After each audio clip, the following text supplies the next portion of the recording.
We're on. Okay, so moving forward, we have the, well, this is a public meeting? Yes. No, when there's no public. There's Well, no Dave's public here. here. Dave's here, he can speak. Mayor Bridge, we have to go through the Okay, statements. I will. This meeting is open so the town may consult with the public about the proposal to create a municipal service corporation under section 2031 of the Municipal Act. That section gives the town authority to start a corporation to do things permitted by the Act, to nominate directors, officers, or members, and issue and hold securities. Section 11.2 of the Act allows bylaws to be passed regarding a municipality's economic, social, and environmental well-being, and to protect the health and safety and well-being of persons. Before forming the corporation, the town must adopt a business case study under the regulations 599-06. Council received the business case study March 17, 2015, and directed the public consultation occur. I'm in trouble with my voice. Now you gotta share that. Hmm? Now you're gonna Oh, and CAO clerk. There you go. Thank you, Mayor Bridge. This is to do with the forming of the Municipal Service Corporation. In the Minto Express April 8th and the Wellington Advertiser April 10th, the town provided notice of its public consultation regarding forming a Municipal Services Corporation. The document, Town of Minto Municipal Corporation Business Case Study, Harrison Lions Community Medical Center Corporation as an Economic Development Corporation, is on your agenda, was considered in open council, and provided on the town website and distributed upon request. The town plans to transfer the complete control and membership of the Harrison Lions Community Medical Corporation to the town and its appointees as requested by the Harrison Lions Club. The town will maintain the medical clinic and ensure its long-term viability. The town proposes to organize the corporation as a municipal services corporation and expand its purpose to be an economic development corporation if such expanded purpose is in the best interest of the community. All of the above will be completed in accordance with the requirements of the Municipal Act and the Corporations Act. That's right from our lawyer, by the way. Yep. Yes. Guiding principles of the Municipal Service Corporation include transparency, efficiency, community engagement, consistency, and proper relations with private business. Directors and officers will have the duty to act honestly in good faith in the best interest of the corporation. The corporation will be wholly owned by the town and will be subject to the same strategic interests. Now I hand this to you, Mayor Bridge, and you read the next three. Okay. The town has received no written comments as a result of the notice of consultation. Are there any members of the public who wish to speak regarding the town's proposal to establish a municipal service corporation? Are there any members of the public who wish to speak regarding the town's proposal to establish a municipal service corporation? I have to say it 3 times. Are there any members of the public who wish to speak regarding the town's proposal to establish a municipal service corporation? Okay. Having heard from any member of the public, if no one speaks, this meeting is now closed. Unless there are questions. Is there any questions? I just want to compliment the CAO and our lawyers for really an in-depth report. That was pretty easy reading and really easy to understand, and it was well done. Thank you. Thank you. And I guess what I'd comment on, I think from an economic development standpoint and the fact that we want to really maintain this, and I think that's why most of the councilors have talked to us about this. It's just the right way to go, and I like the fact that it's going to remain a Lions Center. Personal note, my father, and I'm sure, David, was your father a Lions? I can't remember. No, he was a Kinsman, wasn't he? No. Okay. But anyways, Dad was a Lions, and they put a lot of the money together to make this happen way back when. And it's great that the town said, let's keep it that way. But going from keeping the doctors, and Bill and himself and staff have done a great job of talking to the tenants, and I think we've got a good tenant situation there now. And it's just a win-win for the town. Mayor Bridge, I'm glad to hear you say that because I have a resolution to read. I saw that, yeah. That's okay. Go ahead, yep. We have met as a staff with, Treasurer and I met with both main tenants of the building, and they're both looking forward to this happening, and both are committing in the short and long term, so they both want to discuss extensions and improvements to their lease, so that's good news. We also have had our chief building official and facilities manager through the building again, and we're well aware of what needs to be done, and there are nothing there that scares us in any way, let's put it that way. So, the resolution, if you're going to see fit to adopt it, is as follows. Whereas the town of Minto wishes to establish a municipal service corporation under section 203(1) of the Act, and whereas section 11(2) of the Act allows bylaws to be passed regarding the municipality's economic, social, and environmental well-being and to protect the health, safety, and well-being of persons, and whereas section 203(1) of the Act permits a municipality to nominate directors, officers, or members and issue and hold securities. Sounds familiar, I'm sure. And whereas before forming a municipal services corporation, the town must adopt a business case under regulation 59906, and whereas the town has consulted with the public regarding its proposal to establish a municipal services corporation as required by the regulation. Now therefore, the business case study dated March 17th, 2015, last revised April 20th, 2015, entitled Town of Minto Municipal Corporation Business Case Study, Harrison Lyons Community Medical Center Corporation as an Economic Development Corporation, is hereby adopted. And further, that council direct the town solicitor in accordance with the business case study to transfer the complete control and membership of the Harrison Lyons Community Medical Corporation to the town of Minto and its appointees as requested by the current membership, being the Harrison Lions Club. Ensure such transfer includes provisions to retain the Harrison Medical Clinic within the community to be operated and maintained as a medical clinic according to best practices to ensure its long-term viability, and amend the letters patent, corporate bylaws, regulatory filings, or take any other required steps to organize the Harrison Lions Community Medical Corporation to be a municipal services corporation pursuant to subsections 203(1) of the Municipal Act 2001, including expanding its purpose to be an economic development corporation if such expanded purpose is in the best interest of the community. If someone would move that and second that and have a debate and decide. Sorry, question first? Can I just comment on one thing? I've mentioned it a couple of times, but I feel very strongly about the fact that we are currently in a situation where they're asking for certain restrictions. Timelines. And there's no timelines on those restrictions. I really feel strong. I'd like to see some timelines on them. And I just don't want to get it too late that we can't go back and have that happen. Are we at the stage where it matters yet? Not yet. We Thank will you. have a bylaw to you next meeting, and it will matter then. Okay. And I think we'll need to clarify that. And I should say, we also have met with the members of the Lions that remain and made them aware of that concern. So I think we'll be able to address that. So moved? So moved. Deputy Mayor Faulkner and Councillor Turton, all in favor? Good. Thank All right. you. Thank you. Public question period. Good. Correspondence received for information or requiring direction of council. Mayor Bridge, there were 8 that hopefully came by email. Yep. 2 that hopefully were in your package. I say hopefully because we did have a We'll mix up. major computer copier breakdown on Friday afternoon, which is never fun. But in terms of the ones in your package was notice of the North Wellington Healthcare invite to their groundbreaking ceremony, April 28th, as well as a report on the Wellington Waterloo Lynn, and there's a little statement in that regarding the Carescent Care. So we just need a motion to receive unless there's further discussion. Mayor Bridge. Councillor Anderson, motion received. Councillor Elliott, all in favor? Carried. Okay. Committee reports. James Way. You want to do these? Oh, okay, James Way is in your package. This is the handwritten ones? Yep. I think they might have come today. Right? In- No, Came as an email. Oh, yes, right. It didn't come as, There is a copy somewhere. I see yeah? a copy of it.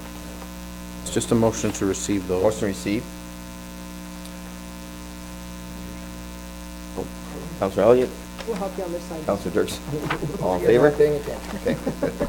I wasn't paying attention. No, I was trying. I was looking that way. I was getting no help that way. I wasn't getting no help.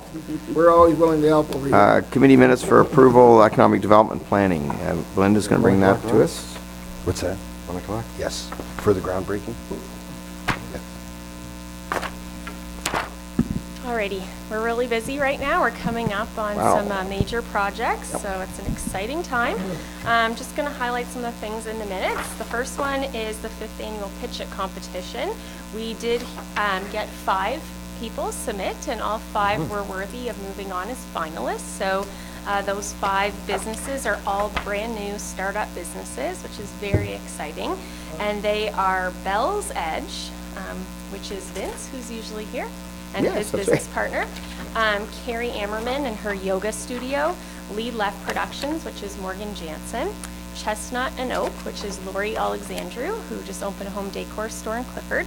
And then the Scent Boutique, which is soon to be our newest tenant at Launch at Minto. Nice. Yes, so that's very exciting. So they're moving through the process of Pitch It. Their business plans are due May 29th, and then they present to the judges June 8th. Certified site update. This says about Hydro One giving us a letter about 3-phase power being there. I did receive a letter. It doesn't say that though, so we need to have a chat with our friends at Hydro One, as that Well, they maybe are worried about being sold. that may put a big kink in our application. Armor. But they didn't bring it, it didn't come the way you thought? No, it's going to be 5 kilometers to be brought in when it's right across the street. So. Well, I told you, I was hopeful that there was some kind of agreement with Stereo, but I didn't think there was. Yeah, so we'll have to work on that one. Bill has already mentioned about the community improvement plan, and our committee reviewed a bunch of new incentive ideas and is currently reviewing those. We're tweaking some of the stuff that was in the report and going to be bringing it back to our 3 downtown rebite committees, because it's a whole new suite of programs that we need to review. The Community Achievement Awards, I think everyone has their tickets. Just wanted to remind you that it's next Wednesday night at Pike Lake. Sorry for those that can't attend. It's always a great night honoring our local business and community groups and individuals. What else did I want to point out? Oh, you already mentioned about the Rural Health Center groundbreaking ceremony, April 28th. Just a reminder to RSVP to Allison Armstrong. Her email is on that list, so email Allison, and she's taking those. I think that's all I wanted to highlight, unless anybody had any specific questions. Questions? I just had a question, well, I had 2 questions actually about the Hydro One thing, but I won't ask the first one. So the second one was, the Town of Minto Economic Development Corporation. At one time, and it may have, maybe before most of us were here, there was a Minto Economic Development Corporation. I just wondered, Correct. are we able to use that name again? It's might be something to look into. I don't know. It kind of popped off the page at me Yep. as something that used to be in place maybe 10 years ago or more. I don't know when. Yeah, it was. It dissolved. It was but- the Minto Economic Development Corporation. Yep. Oh, so we're calling it the Town of Minto. So you think that might? Municipal Corporation, is that the name? Town of Minto Municipal Corporation? If I may, our lawyer will do a corporate search, so Yeah, have it was to the name it Minto. accordingly. Yeah. But I know the MEDC was certainly in place Yep. at one Did time. we, so do you remember, Judy, did you close it right down, or is it still? I don't remember whether it, I don't remember town whether it stopped just funding expired or it. whether we, yeah, I'm not sure. But it wasn't a town, it wasn't town. It was separate from the town, Okay, and we gotcha. funded Okay. it Yeah. Yeah. partially. Yeah, So it's just something to think about whenever we're going that way, so. Yep. What time's the groundbreaking at? 1 o'clock. 1 o'clock. 1 o'clock, April 28th, and there's going to be cake. Cake. All right, have you provided your own shovel? I think Allison's going to have shovels and Okay, hard hats good. available for everybody. Well, maybe not everybody. They Okay. are expecting a big crowd. They've had lots of invitations sent out, so to key players and partners. Anything else? Oh, the Norwell reunion. I've got, I'm going to talk about that. Do you want me to talk about it, or do you? Sure, you can talk about it. I just want to remind everybody Yeah. that it is May 8th to 10th. There is a ton of events happening, but you need to get your tickets by May 1st. So we're doing a big push. Savor the Flavors special event is on the Friday night. Normally sells out overnight. So we are just reminding everybody it's a great deal. At $40, there's a band playing as well. We're doing our bus tours on Saturday, and there's a beer garden with live music and just Golf tournament. jam-packed. The high school is doing their Shrek production. It's going to be a good weekend. So even if you weren't a Norwell grad, come out and support the event. Because I have a little note here I was going to tell you about what you just Okay. said. Did I say? Before you leave it, would it not be There goes your thunder. sensible to send one response to Alliston on the number of people that are coming from council? Sure. I am, If you want to respond to Anleen, we will get that to her. I Okay. know I But think please I told her, do. but I would make sure I that, think I've told Annalene, but Okay. I'm going to have to verify that. Okay. verify that for me tomorrow. Yep, okay. And me too. She'll follow up. All right. Yeah, I and know I while did- you're I on that, did I'll get just, some I'll do the 75th here, but just, so Bob McEachran called and wanted to let me know, the police talked about the 75th, just exactly, and I have some sign-up sheets here. But I went into the school the other day, and they're a little anxious because, as you say, they want to get the tickets sorted for the food and everything. Yes. Bit of an idea, and I did pick up all my tickets yesterday. Yeah.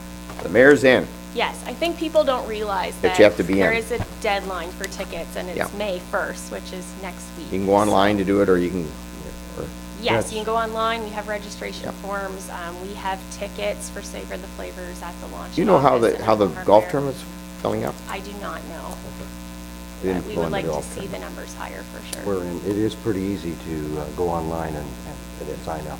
It's very friendly. Right. Thank you. Somebody need to approve those? Jean and Judy? Yep. Favor? Sure, you bet. Gotcha. Right on it. Was it Ron? Sorry, Ron, sorry, I'll get you Judy said next she'd time. help you. Guys picking on me here. Choo-choo. Where are we now? Mayor Bridge, I'm going to be the Wellington County Manager of Planning today. Okay, good. You have a letter from Say Mark something. Van Patter, dated April 10th, to myself and bylaw 2015-37 as well. This relates to a zoning that the previous council had started, I'm going to say almost a year ago, but I'm not entirely sure exactly when it started. But you may recall we did have a neighbor who had some concerns about it, and I think council's position at the time was if you could go back together and talk about this with the county planner and come up with a compromise zoning bylaw, then perhaps we could bring something forward. County Wellington? For those of you who don't know where the lands are, they're shown on bylaw 2015-36.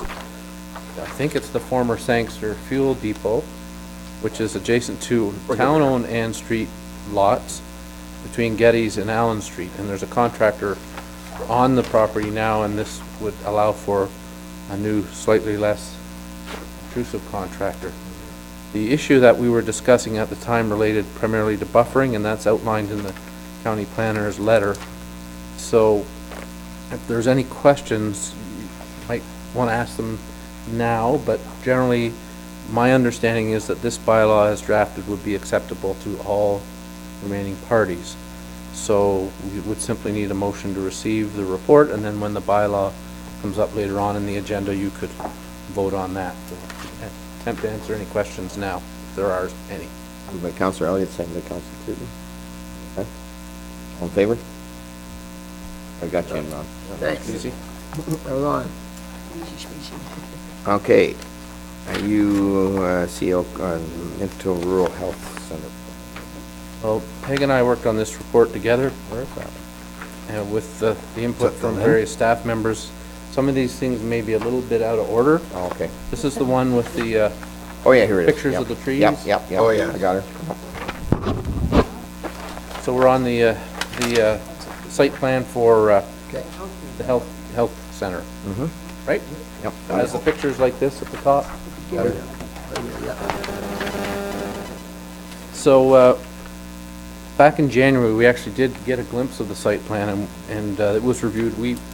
For those of you at council who don't know, we probably should have told you, we do kind of try and meet as a group with public works staff and building department staff. I try and get to those meetings. Peg coordinates them, and what we do is we meet and discuss the various development issues that are on at the time, and we did look at this plan back in January. We did have some issues regarding lighting and storage and grading and drainage, and we did report them back, and what has been returned is actually some excellent site plan work. What is proposed is an 11,000 square foot building. You know approximately where it's going. It's shown on the excerpts from the site plan there, but it's essentially in front and to the side of the existing hospital. There'd be a new paved entrance that would go in, so if you look on page 2 of the report, you can see the shaded new entrance that would go in. And there would be 30 new spaces, it's replacing 24 spaces, so actually we get more parking, but, which is a good thing. There's an accessible concrete sidewalk that comes off the street and into the building at the front. There's a stormwater management pond in front of the building, so if you look on page 3, that's that circular shaped feature in front of the building. That's going to retain stormwater. So all the existing building roof water in the parking lot will go into that pond. There's a very attractive landscape plan. We just put a little portion of the front at the bottom of page 2.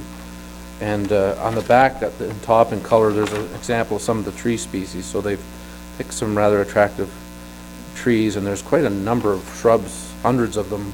Their Latin names there. All you gardening experts would know what those are, but I didn't do pictures of all of them. But needless to say, we believe it will be very, very attractive looking site. And they're all native, I hope, Bill? No. Nope. Possibly not, but, Oh, not the shrubs, no. Oh, you'll be fine. Trees will be. right. So within the exterior building elevations, we didn't provide those, but it is showing a modern facade, very attractive from the street. The development will comply with our zoning bylaw. They did a surface water management plan, and we had Triton Engineering look at that, and there's a couple of minor technical issues with it, linking in with the plans, and we'll get those corrected during the course of finalizing the approval. Just a note on page 3, there's a yellow line. That yellow line running through there is an existing concrete storm sewer. That actually is going to run under that building. So that's unusual.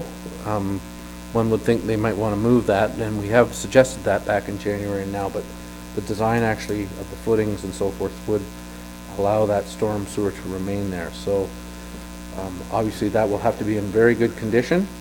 We've asked them to look at that twice now, and based on the engineering we have, they're intending to keep it, but you know, they're engineers and they know about these things, so I'm sure they've designed for that. But we are pointing that out one last time just to make sure that they're aware of that. And the sort of brown line is the existing sanitary sewer coming out of the hospital building, and you can see how close it comes to that one building corner.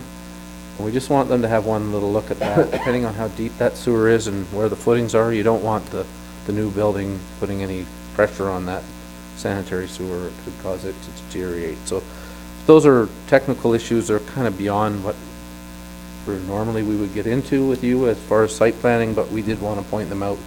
The plan has come in rather quickly, and obviously the timelines on moving forward are fairly tight, so we wanted to get it to you so you could see what it looked like and assure you that we have had our people look at it. The other interesting thing, which is something that now heading into my 30th year in planning and all this stuff, is we did have to have our risk management official look at this plan because it is actually within the travel distance to our water supply area. All right. So they have responded back today, and they have a very reasonable approach to risk management there. There should not be any issues, but because our water supply source isn't too far away, during the construction there may be some things we want them to do to prevent sedimentation and that sort of stuff. So just a new interesting thing we have to look at now when dealing with site plans. So our recommendation to you is to approve the 3 plans that are listed there. We would sign a site plan agreement with them, and that in that agreement we'll confirm there's a water lateral issue that we want to confirm. We'll get additional detail on the storm sewer that's under the building, and then we'll make sure that lateral is protected from the new building. So that's our recommendation to you, but it's an excellent site plan. It's been very well developed, and I think it's going to be a project that when it's completed, we're very proud of.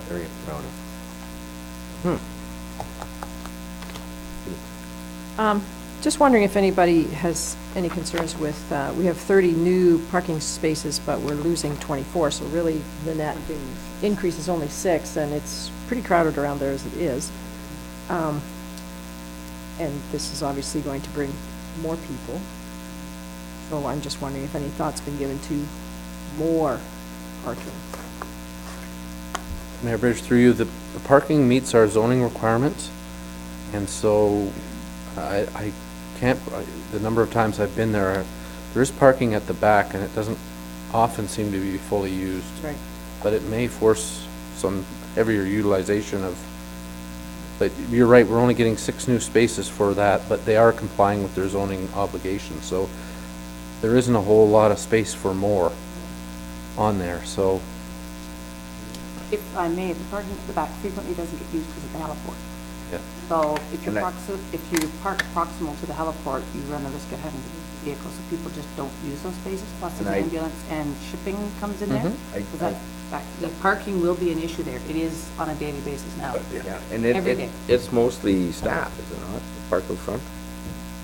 Well, it's, Right now? in the front part, it's office staff. Yeah. Like it's administrative staff, the nursing staff tend to use the side Yeah. piece, and then we constructed, or the hospital constructed that second part between there and Royal Terrace, but it still doesn't meet the needs. No. Nowhere close, because the focus of the hospital has changed so much to be ambulatory care and daycare procedures and things to emerge during the daytime hours. It's beyond, so they should have another look at that, because they will Well- exceed. When you think of all the people coming into a health center with the number of professionals you're gonna have in there, No, I just bring this, Judy, and I don't know, you've been on the board for a short period of time, Yeah. but I This is know, more information than I have. but I know at one time, and Dave, I don't know if you remember this, you've been on the board for a little longer, but one of the problems with the helicopter port is too close to the hospital now. And they have been surveying, they bought the land behind the hospital to move the heliport, and they've got money now from the county. They just got their first 460,000. Is that gonna be part of, I just assume maybe that's gonna be part of it. But if I was going to the board and talking about it, I would suggest that, I mean, that was part of, I think, of the 2.2, if I recall, in the overall plan from the county that they were asking for. The helicopter port was being moved back, because we did the, from the subdivision, we got that land changed. So they own that piece yes. all the and way that was- back. You're right, that was quite some And time ago. I think they because should were- get that helicopter moved back, because I think it's And too then if they close. moved all the administration staff and left that all for Yeah, the clinic. so I don't, I Have a may lot be of part of the parking. overall plan, Gene, I don't know, but, Mayor Bridge, if I might suggest then, if council wanted to add, that they look at additional parking above what may be required under zoning. Even when we had that opening there not too long ago, I was able to park at the back. yeah, I know. But you're right about the helicopter.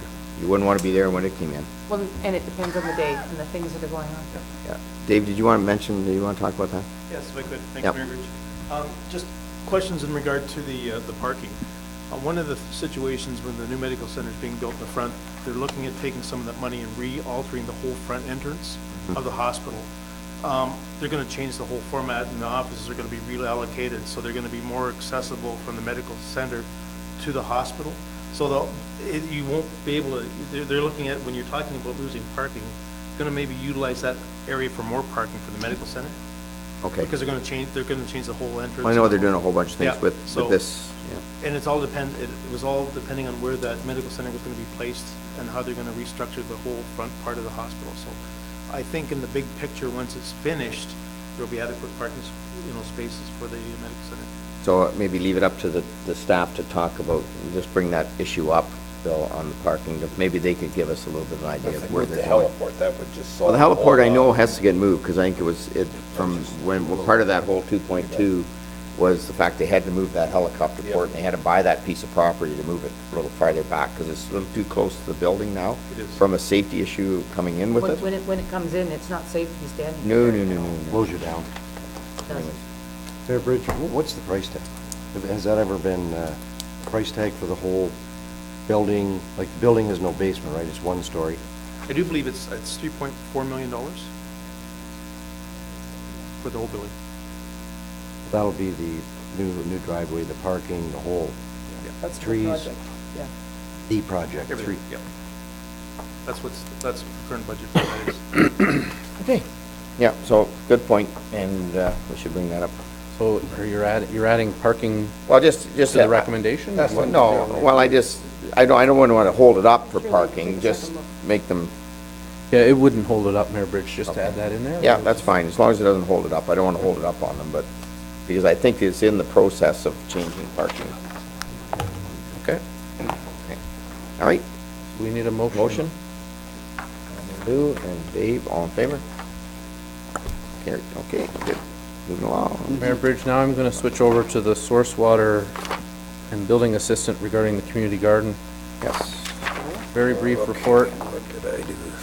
It's before the other one. It's kind of out of order, but it has the picture. Yep. Like that. Yep.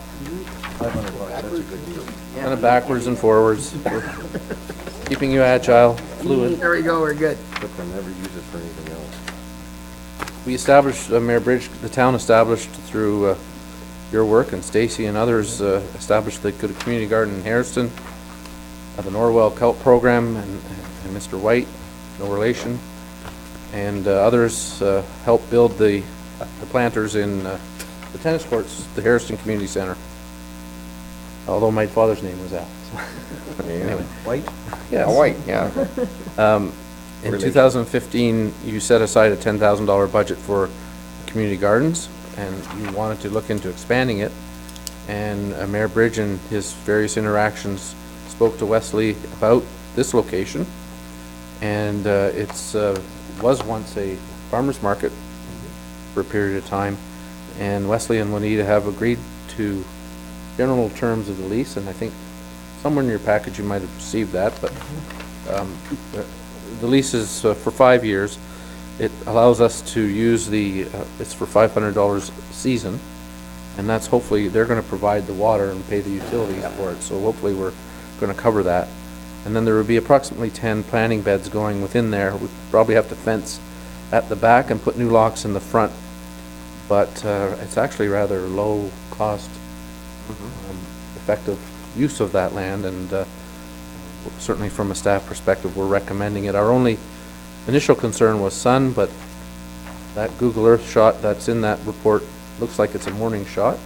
So there is sun there in the morning, and then as it moves around, there will be full sun during the day, certainly during the building season. So it's not as exposed to the sun, but you'll have to be careful where you put things there. But so our recommendation is that you receive the report. We actually have a bylaw for the lease on as well. Question? Oh, you just approve? No questions on it. Okay. Right. Seconder, David and Deputy Mayor Alter, all in favor? It'll definitely come under budget, because I already got, the Rotary Club's gonna build them, and so we'll hopefully have enough money left over to put in reserve for something that might happen in Palmerston down the road. Excellent. Okay. My last role will be as the CAO Clerk Council Assistant regarding Earth Day. This is an annual event which you've helped students again here with their cleanup. We've provided supplies, and our recommendation is that, again, you do that in 2015.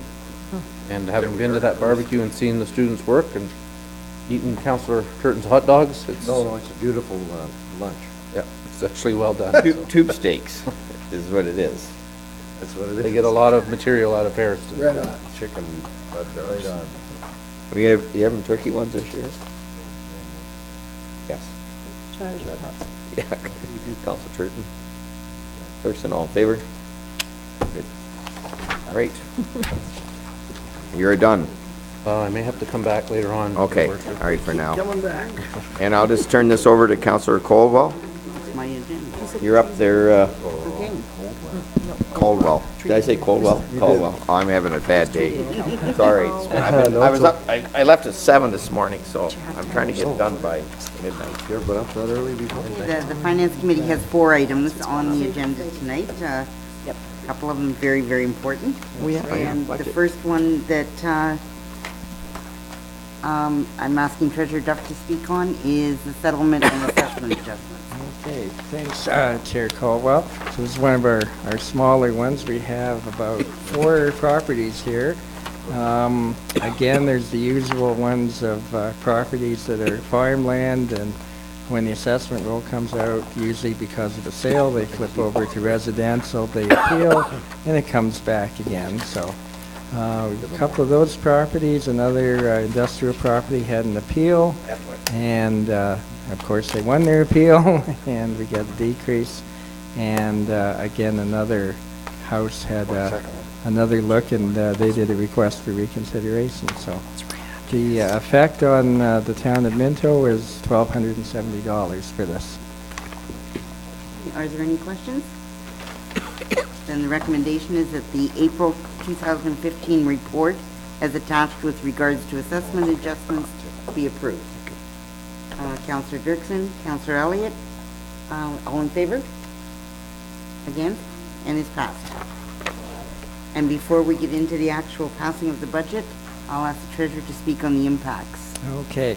Again, this is one of our regulatory reports. So, as you know, we still budget on the old-fashioned way. In fact, one of the things I've been working on last week was trying to prepare a comparative budget on our financial statements this year, which our auditor would like to try, and it certainly produces an interesting result, because when you take away all our reserve transfers, and you've just seen in our water presentation and that, and you take all those things out, that's the biggest item. So it doesn't bear a strict resemblance, and hopefully when we present the audited statements you'll see that. But anyway, so we do provide in our budget for capital purchases, 100% of them, and we also include principal payments on long-term debt. And under the PSAB regulations, you exclude those, but you bring back amortization or depreciation. And there's certain other accruals. We also have to provide a provision for employees who are no longer employed, but we still continue on some of their benefits, and we've been estimating that at $60,000. Fortunately, we don't have responsibility for anticipated landfill closures. This would be a big item on the county budget for sure. So anyway, I've tried to put together some estimates. So we assume amortization might be just a little higher this year at $2,725,000, and included in there is $1,020,000 on water and wastewater. And as I say, we basically do our budget in the traditional way, at least for the next year or so.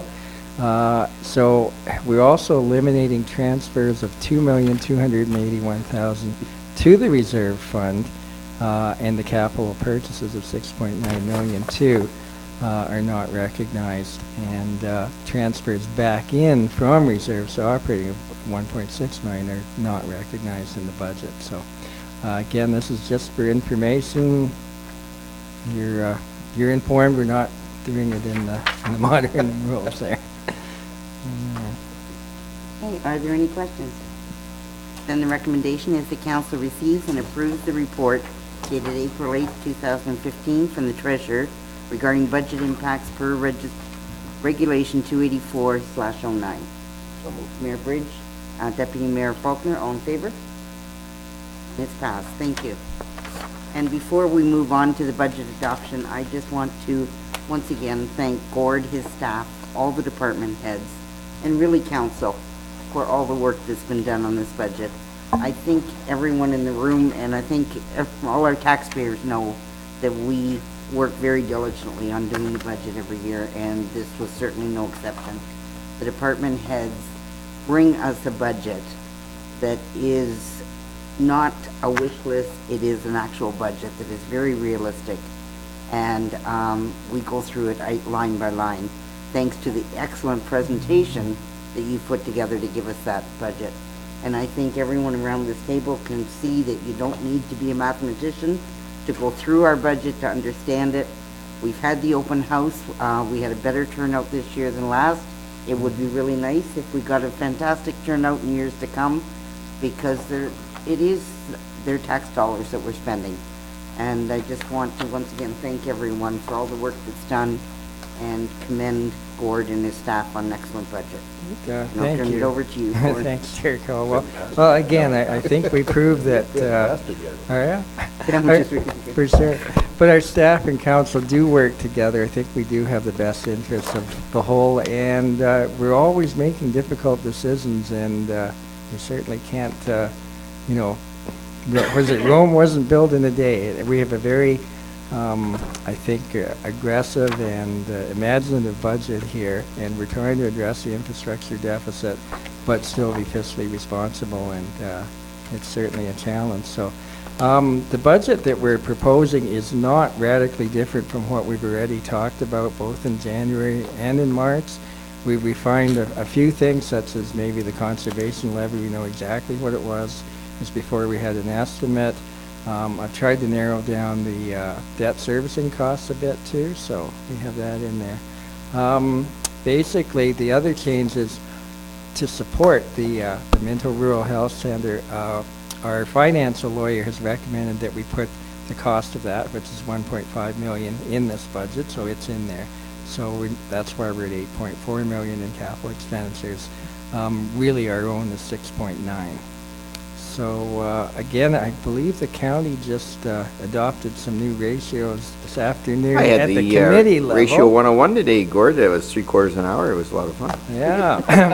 So that's why I don't like to say exactly what our tax rates are, because there's a protocol that the upper tier has to adopt, and then it filters down. So I'm just kidding. I'm looking over at Pat. We just had that discussion at break that Gord will say, subject to these ratios. You win the bet. Yeah, exactly. So subject to that, we're projecting an average, your typical average house in Minto is $202,000, so it works out to about $48 a year. All in, as you know, the education rate came down, and the county went up a bit, and we're up 3.6 between that and 4.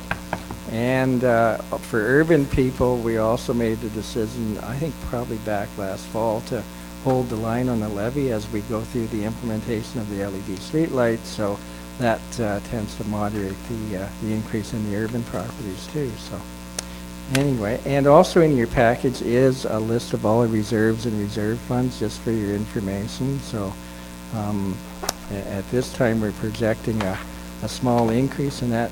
My other caution is we're still waiting to hear about the success of our grant application. So this is predicated that we will have a successful application. If not, we'll have to come back and study the capital again. But that doesn't prevent us from passing the bylaw tonight anyway. So if there's any questions, or... Is there any questions or comments on the budget? Yes. Chair Caldwell, Christian? not really on the budget, but I seen something in the email. In West area. Have you elaborated on that at all? Well, they're talking about relaxing the transfer positions, and I saw that same email, Councillor Turton, so I'm sure Mayor will know a little bit, but this has been talked about for probably a decade or so. I can talk a little bit about it. Sure. It's all because of the Hydro One possible sale, which, and I'm going to talk about a little later on. I had a telephone call from the Deputy Premier, and a little bit, I'll talk a bit about something there. And so what the government is looking at, and their budget comes out on the 23rd. Thursday. Which you'll probably see more of it. Some of the report from Ed Clark really talked about the 60% sale of Hydro One to public sector. And there's a bit of stuff in there, and part in there is well, we used to have the problem with pills, and if somebody wanted to buy shares in West Terry, we only could sell right now. We only sell shares in West Terry to our partners. We can't reinvest. I mean, if we felt that when we get an extra dividend from them, but if we wanted to invest in West Terry right now, we can only buy shares from partners that are already in there. That's the rules, or you pay big tax. And, so. If this goes through with what they were talking about in that memo with AMO, with EDA and whatnot, is the fact that some of those pills or those big tax, it causes $1 million tax if we sold to somebody else, will maybe be eliminated. But it's early days on that, David, yeah. But we've always evaluated our shares at a really low rate. We don't really, they're probably worth a lot more than we show in our reserves, because again, they're somewhat limited to what we can sell. Yeah, So, we're carrying them at book value, which book is value, the which The October 2000 value is what we're carrying. Yeah, and I think, if there were some evaluations done, and that's probably about a third Yeah, I would third say of what it's they're about a actually third worth now. today. Yeah. If we could sell them today on the open market, but we can't sell them on the open market, so I guess they're worth what they're worth. And that's why we don't overvalue them in our reserves. That's That true. gives you, that's a Yeah, quick they're hit not, on they're it. not liquid, that's the one thing. But they could become more liquid Yes. if some of this legislation goes through that they're talking about, which will make their reserves a little bit more, would move them up. But right now, we're very conservative on what we have them in the book on. Questions? And the recommendation is the council of the town of Minto accept the treasurer report dated April 8th and considers passage of the related budget bylaw in regular session and the committee of the whole budget meeting minutes of January 13th, 2015 and March 10, 2015 be approved. May I have someone make that motion? Councillor Elliott, seconded by Councillor Anderson. All in favor? That's a big motion. You got the big one. And it's passed. It's an important one. And our final item is the approval of accounts, April 7th. Certainly. And fairly routine, I guess, a couple of things. We've got a debt payment in administration. We also have our new fire truck, which I saw was on the road yesterday, so. Get you dinner. Yeah. Get dinner. Yeah. That's the one that we paid for the chassis in 2014 for about $145,000, and $95,000. We have that too. Several hydro bills, and that's probably our biggest cost there. In this one, we didn't have any sand and salt, so that's a good sign. Hopefully, we're getting out of that. And Oh, just an update, I sent one last bit of documentation to the ice storm review people, so. Yeah, I thought that was, Crossed all our fingers, here we are. I thought that was my call the other day, but it turned out not to be. No, no, I think we're under our third reviewer, so anyway, we'll go with that. Haven't said no yet. Haven't said no yet. No, they haven't said no yet, that's right. We're still talking. Got a check. Are there any questions or comments? Then the recommendation is the council of the town of Minto receives the treasurer's report dated April 7, 2015 regarding approval of accounts and approves the town of Minto accounts by department for March 2015. Will someone make that motion? Deputy Mayor Faulkner, seconded by Councillor Turton. All in favor? And it's passed. And I turn the chair back to Mayor Bridge. Thank you. Turn it over to Councilor Turton, Public Works. Thank you, Mayor Bridge.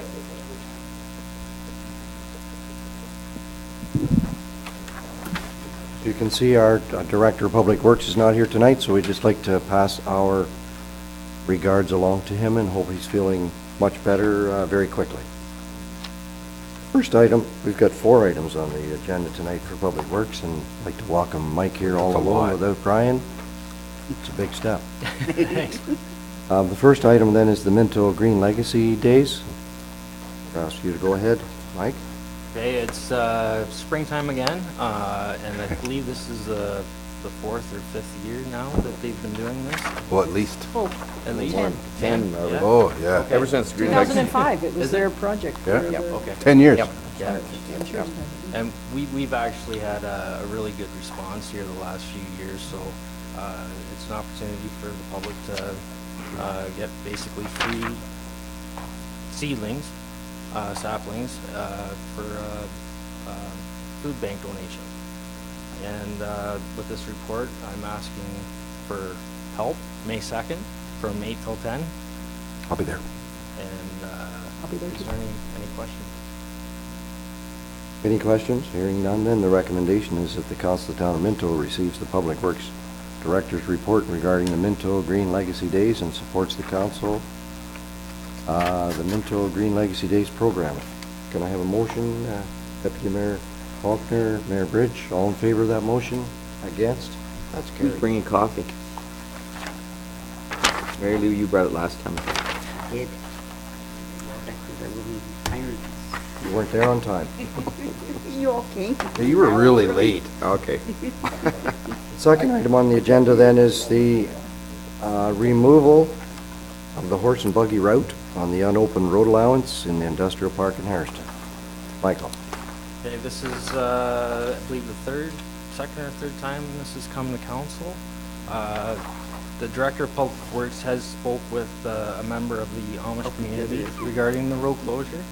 And it seems that the major concern with this was the parking along the Tim Hortons area and the application or decommissioning of air brakes in that area, spooking the horses, and potential accidents happening there. And it doesn't seem that they have a really big concern about the closure of this pathway. They still have the access through Adelaide to John Street and then uptown that back way. The director also spoke with a member of the Mennonite community, and their comment was that they never use this route for anything. We don't maintain it through the winter time, so there's limited access through the winter months. And there is other alternatives, side streets for them. They just have to get through that area. Is there any questions? Questions on that for Mike? No, I think it was a well-written report. Part of it was we did it because of the construction. Yes. And that's over with now, and I think it's a well-written report, and I think it's sort of what the council wanted to know, make sure we went out and talked to the communities. And, I believe this will help too with our detours. Yeah. If we remove the stop sign, which is a problem too. So when we have the detours during our next construction season, Yeah. we're almost like Toronto. Yeah. Construction season all the time. But anyway, so Any that other should help. questions? Yeah. The recommendation then is that the Council of Town of Minto receives the Public Works Director's report dated April 7th, 2015, and the removal of the horse and buggy route on unopened road allowance in the Industrial Park Harrison, that the temporary route be closed, and further, that the public notice is issued that a bylaw will be brought back to the May 19th council meeting, repealing the three-way stop at the intersection of John and Adelaide, and should that bylaw pass, all signage would be removed. Can I have a motioner and a seconder, please? Mayor Bridge? Councillor Dirksen, all in favor of that motion? Against? It's carried. Thank you very much.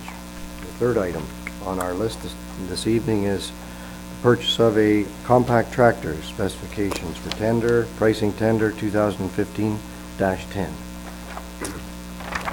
This compact tractor is going to be used year-round between the rec department, the town lawn or landscape care, as well as public works in the wintertime.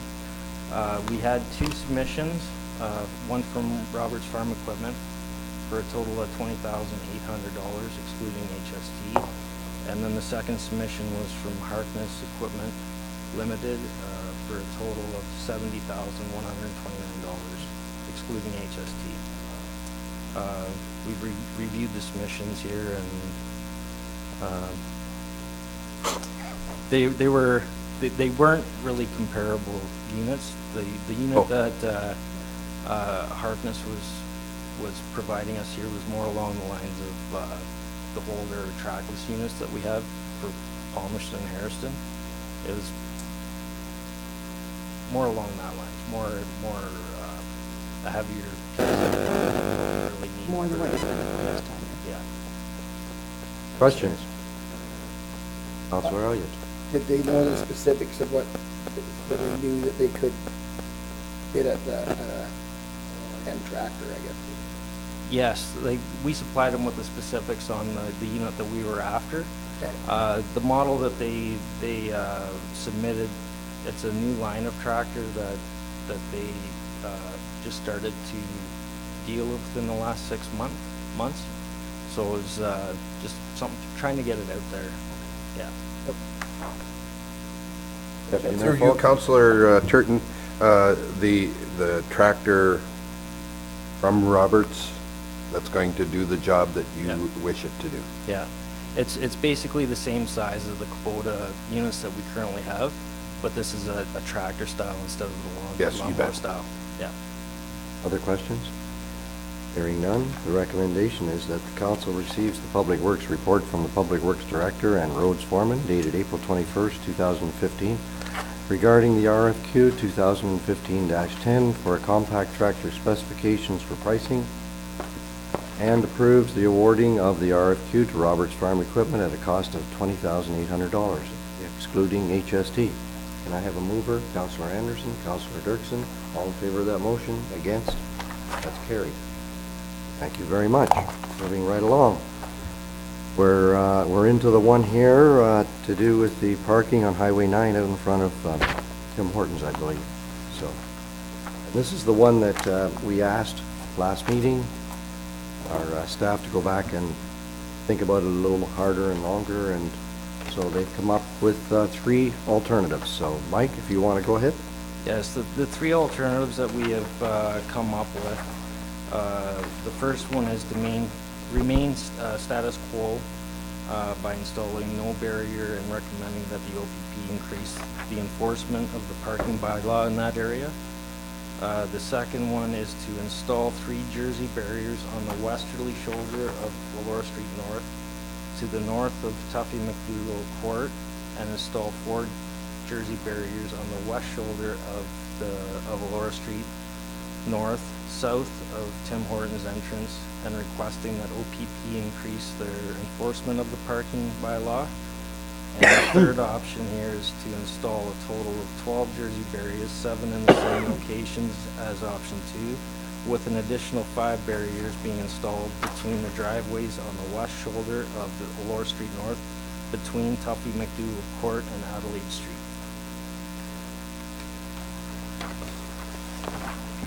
Questions? Councillor Elliott. Thank you, Councillor Turton.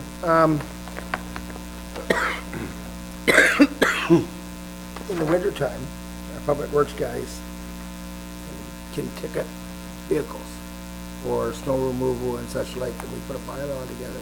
Is it possible that we could put a bylaw together to have an employee of our community or a public works employee pick up these people? Is that a possibility that it appears that, I don't like a lot of the options. Yeah. The first option is the one I would take, and the worst, but it appears that the OPP aren't going to do anything. They might I've dealt with this for several years.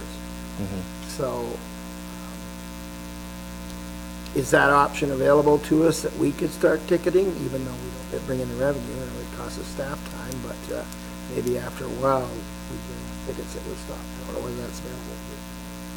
Like my biggest concern is the staff availability to be there during the times required.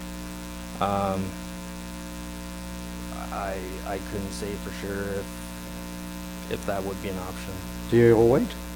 That option is available if we'd have to bring a bylaw back to appoint them as bylaw officers for that purpose.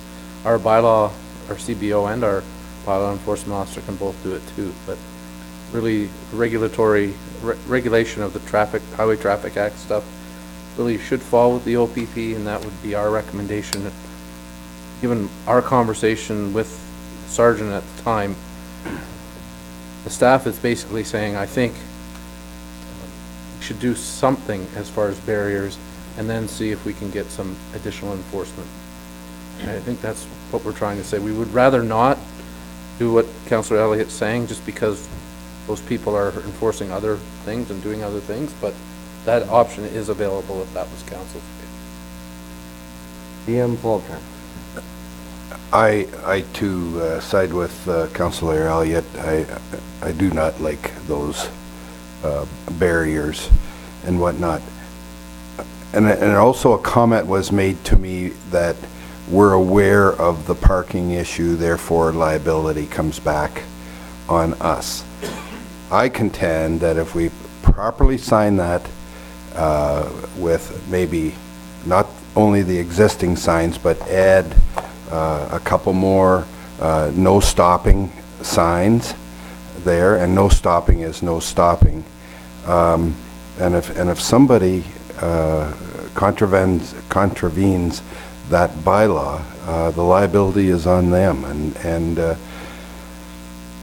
I just have issue with putting those barriers there. They're unsightly for one thing, and the second thing, I'm not convinced that they solve the problem. So my recommendation is that we increase the number of signs and maybe increase it to a no stopping zone as opposed to no parking. And That's what it is. it is no stopping now, sorry, then I stand corrected. But that's my position on that, thank you. Others? Okay, Mr. Caldwell? I agree with Councillor Elliott as well. I would really like to see our own staff if we could, but yet I realize that it isn't a position and it's very hard for our own staff to find the time to do it. Is there a way that we can at least do the bylaw that our staff are able to do it if time permits or if No. they have the ability to do it, that we've given them that access that they can issue the ticket? GAO White. It is just like any other enforcement, if I may, through you, Mr. Chair. You can appoint them, and then they can enforce if they choose to enforce. It's not only writing a ticket, it's dealing with the person when you issue it, and That's not easy. and generally that is something that ought to be done by people who do that for a living. And I want to speak to that because it's different when we do it in the wintertime. We're dealing usually with our own residents. We're talking truck drivers, we're talking people that maybe don't really care. And I think we're putting our staff at a bit of a risk. They're not used to doing that, not used to taking the abuse of putting a ticket on.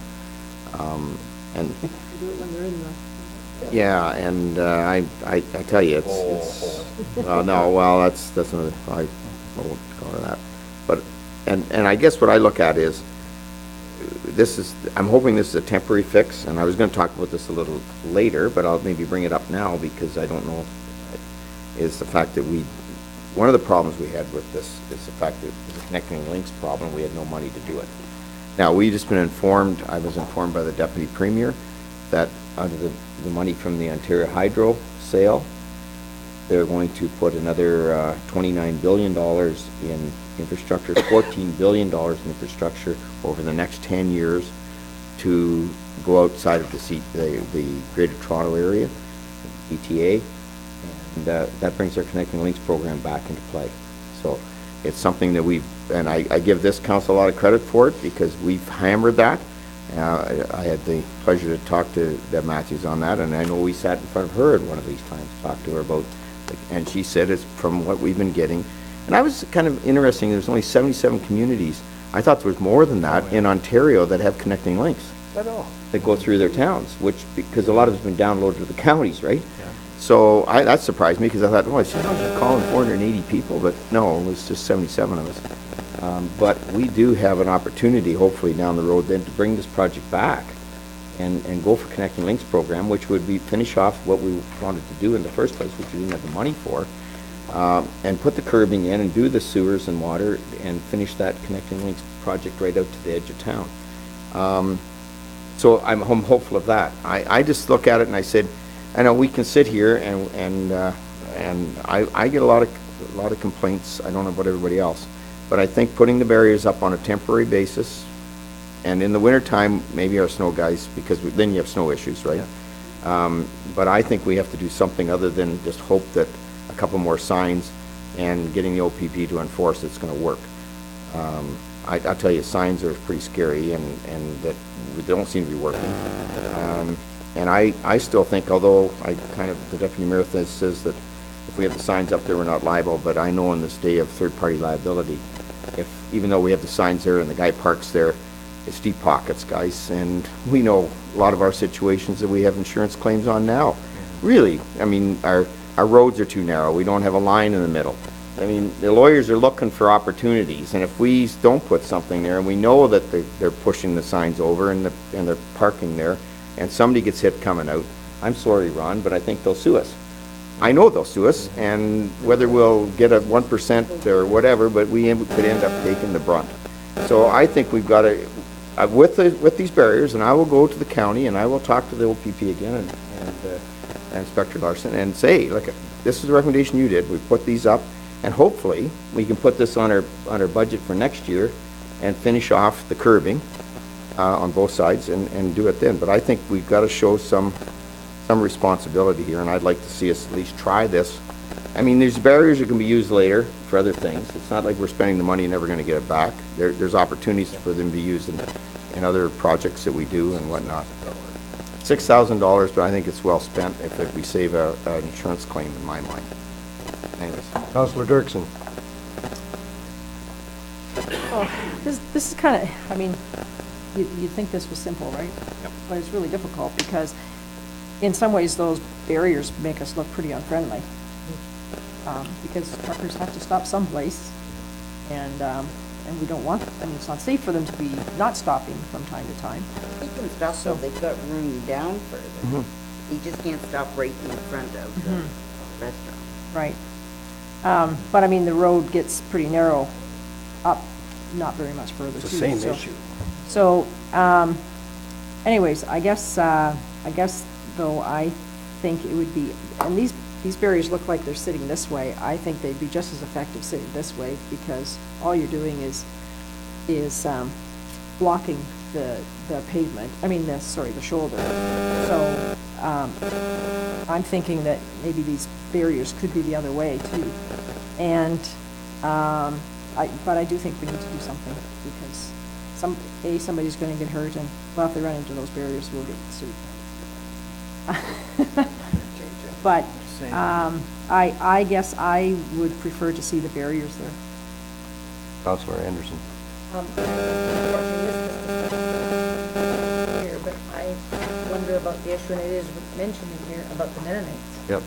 They're going to be pulling out onto the road, and what, statistically, we won't know until it happens, but are we creating a greater risk by having them pulling out on the road all the time rather than people coming up? And I get the issue when you're coming out of Tim's, if the truck's there, you can't see, and you're trying to pull out, and I don't know what the alternative, something short of something very costly, giving them their own private access and giving them another driveway coming up the back of Tim's, which I'm sure we could fit into some point in time down the road. But the policing, the OPP don't police it, or they won't police it, or they're not able to, or they're just not here enough, or is there, I wasn't part of the initial. Mayor Bridge, CEO White, go ahead. Previous council passed a resolution that there be zero tolerance, and that was for most of last summer. There wasn't an improvement, but when we met with Sergeant Cummer out there on the property, the mayor and I, he suggested some form of barriers to try and make it clearer to the people that they cannot park. Where he was talking about primarily was right in front. He didn't really talk about 7 barriers or 12 barriers. He was really talking about the lane right in front of Tim Hortons, in my opinion.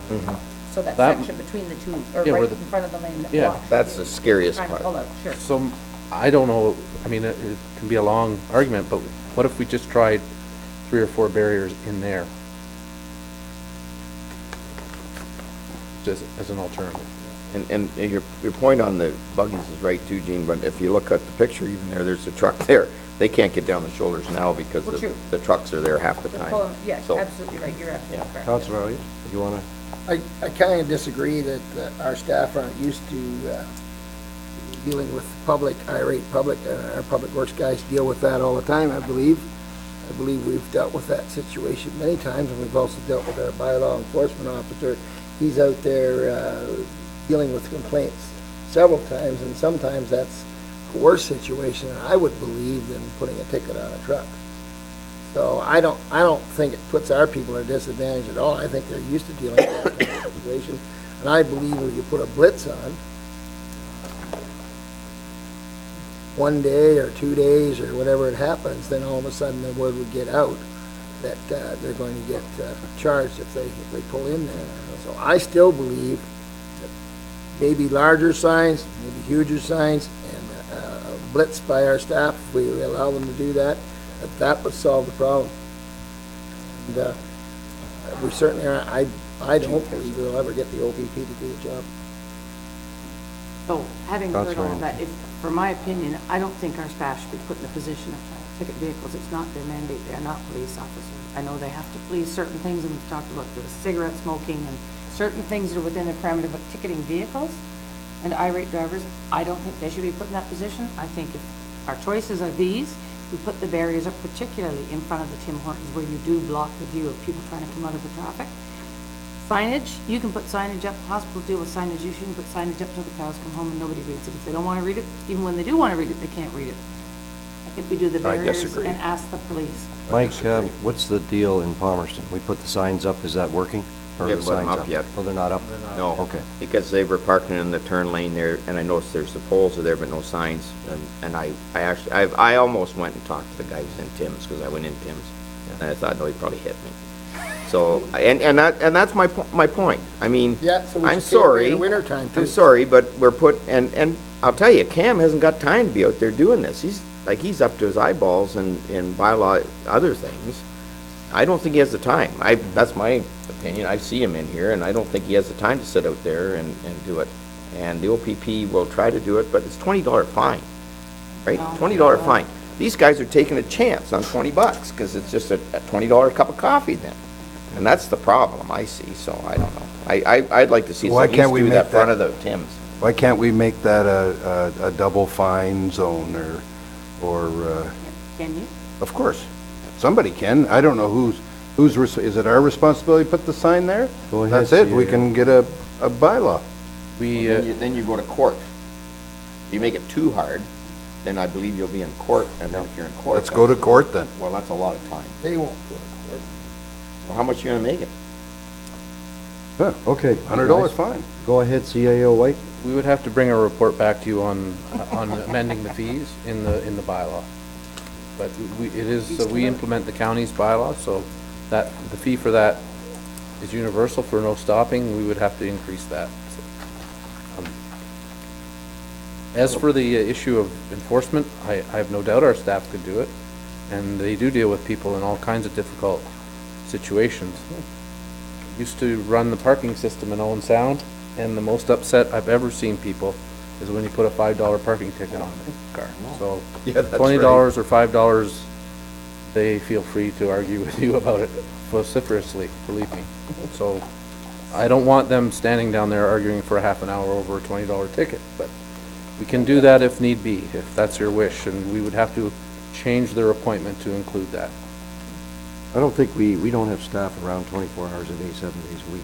So, I mean, that could be an issue. Councillor Caldwell. Well, I guess I'm backing down a little. I don't like the barriers, I will admit I don't, but I don't think we have an alternative.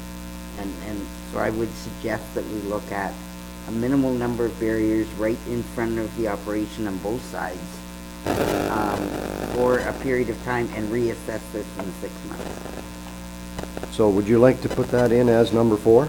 Or can we get that in? Well, it is really number 2, isn't it? Okay, it's number 2. So we're saying, Councillor Is it Caldwell. number 2, Mike? Possibly 4 Jersey berries on the west shoulder of Elora Street.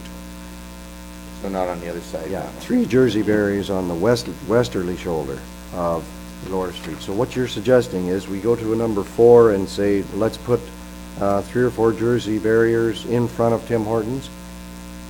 But on both sides. Oh, you want to put them on I both think sides? Mike wants to. Sorry, Mike? Yeah. Pardon me? Just in regards to option number 2 there, the reason why we had the 3 on the westerly side, so in between Tuffy McDougal Court and the and Highway 9 there, was so trucks wouldn't be able to park there, impeding the vision of people coming out of Tuffy McDougal Court there. So that was the reason for those 3 there. And then it shouldn't interfere with the visibility on right in front of Tim Hortons from people coming out of there as well. So you're suggesting 3 on each side? 3 or 4 and 3, yeah.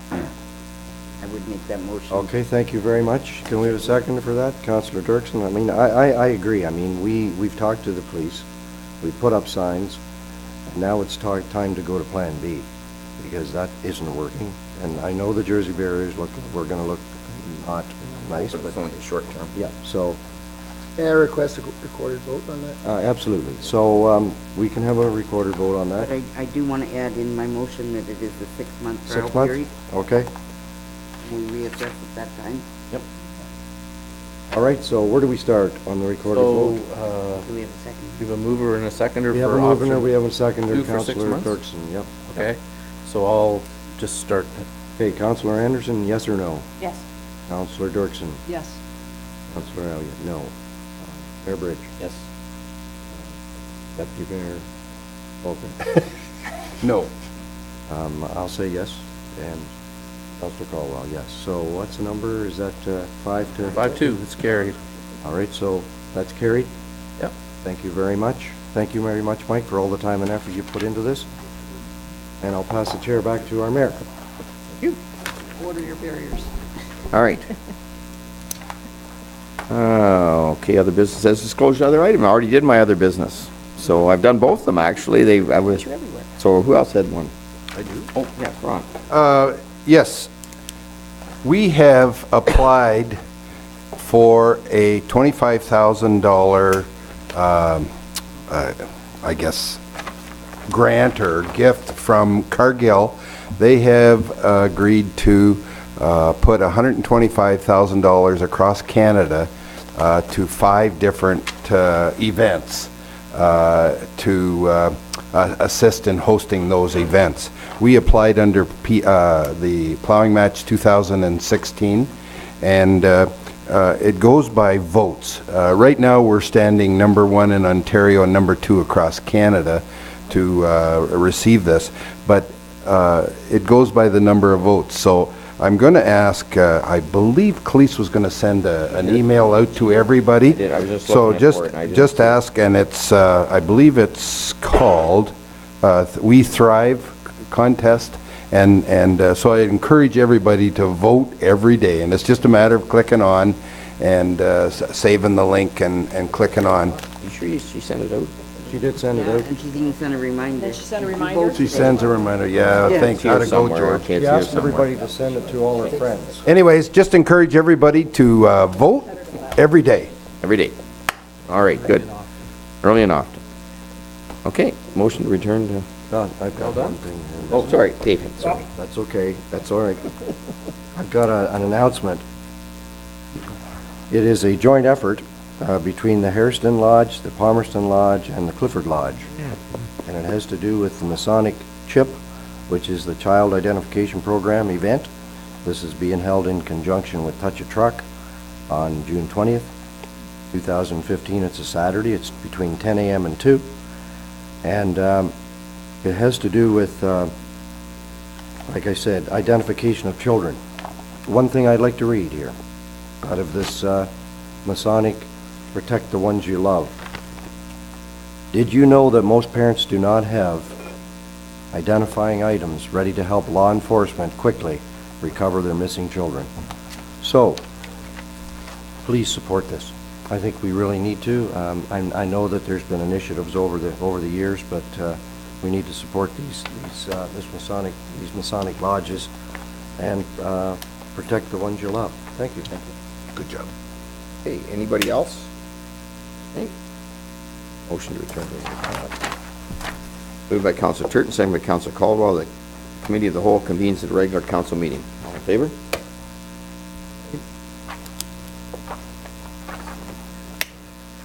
No, I meant 19. Moved by Deputy, well, you had more than I thought there. I mean, there's a lot more. Moved by Deputy Mayor Faulkner and second by Councilor Caldwell. The Council of the Town of Minden ratifies the motions made in Committee of the Whole. All in favor?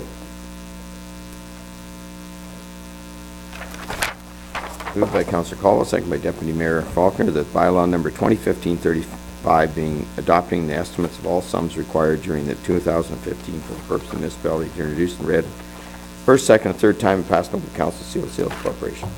Favor? Mayor Bridge, this next bylaw is the Metzgers exercising their first right of refusal.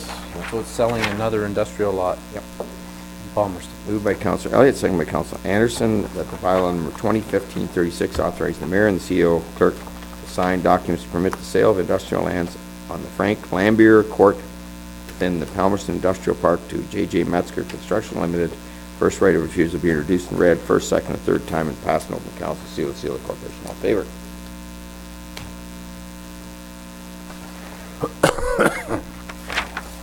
Moved by Councilor Anderson, second by Councilor Dirksen, that the bylaw number 2015-37 to amend the zoning bylaw number 0186 for lots 336 and 339 Clifford Plan be introduced and read in first, second, and third time, and passed in open council COC of the corporation. All in favor?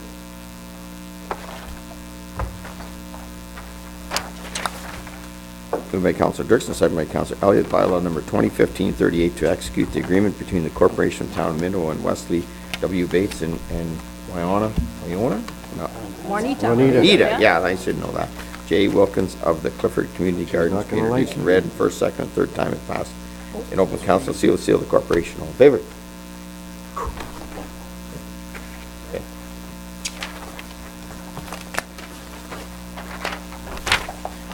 Moved by Deputy Mayor Faulkner and second by Councilor Caldwell, the bylaw number 2015-39 confirming the proceedings of the April 21st, 2015 committee and council meeting be introduced and read first, second, and third time and passed in open council COC of the corporation. All in favor? Carried.